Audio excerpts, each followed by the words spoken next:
This is a makeup for the lab I call 6-13. It's about solutions and concentration and dilution.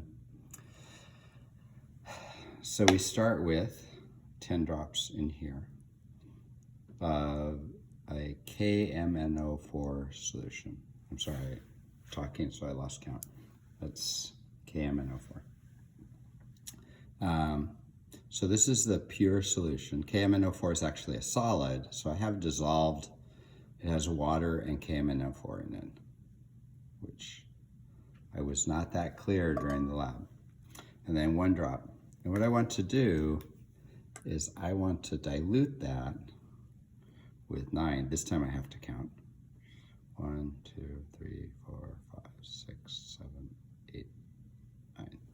So now this is 1/9 the original concentration.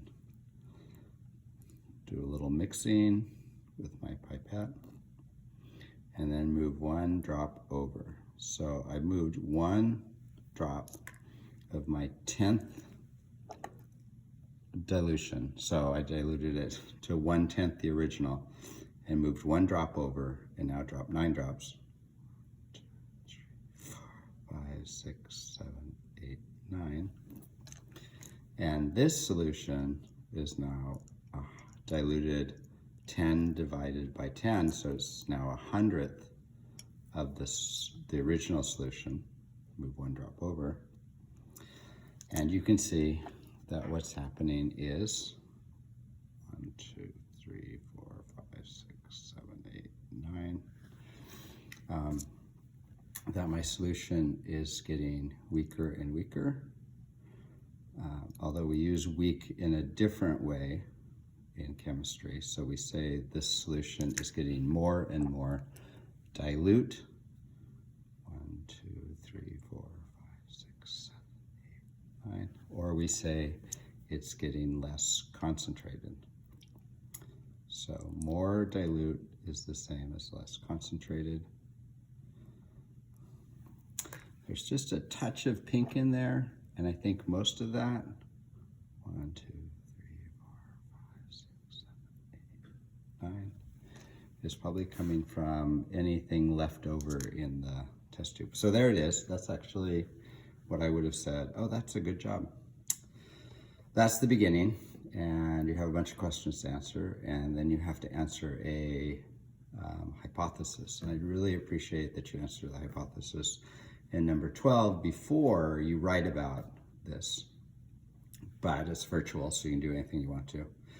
Also, prior to the question number 11, is talking about the collisions that happen. So I'm going to add another substance, H2O2, and there's going to be a reaction. In order for a reaction to occur, the particles are going to have to find each other and collide. So if they miss each other, there's not going to be a reaction. They'll have to find each other and collide. So in question 11, it says, how can I make the rate of reaction increase? Well, to make the rate of reaction increase, you have to find ways to make the particles find each other sooner and collide more often. All right, that being said, the first table in the reaction is to add 1 drop. 1, oops, that was 2. 1, 1.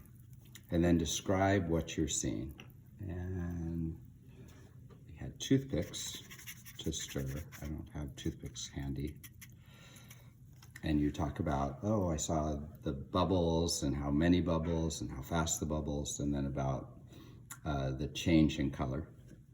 Then you add a second drop. So in the first table, there's a drop 1, drop 2, drop 3. So this is the second drop.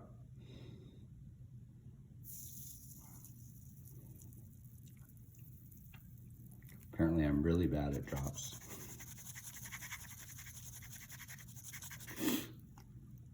And then in the first table, there's a third drop. So you're about to see the third drop. 1, 2, 3.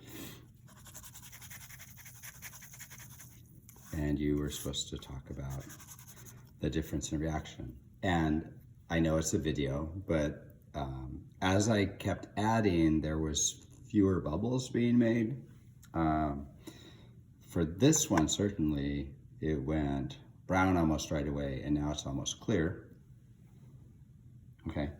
There's a second table where I only need to add 1 drop to the more dilute ones. So this is number, sorry, they're also numbered. So this is 1, this is 5, this is 9.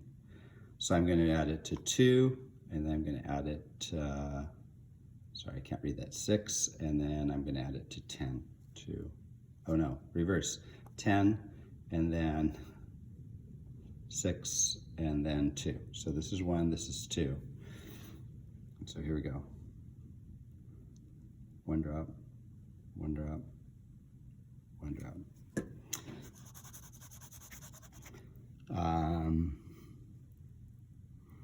No, I don't see any bubbles in these. I did see a color change in the ones that had color, but I did not see bubbles. All right, so that was the second part. And then the last part of the lab is to write a CER, a claim evidence reason statement about what does concentration have to do with rate of reaction, I think. Anyway, that's it. That's the end of the lab. So good luck. Hope you finish it soon. Bye.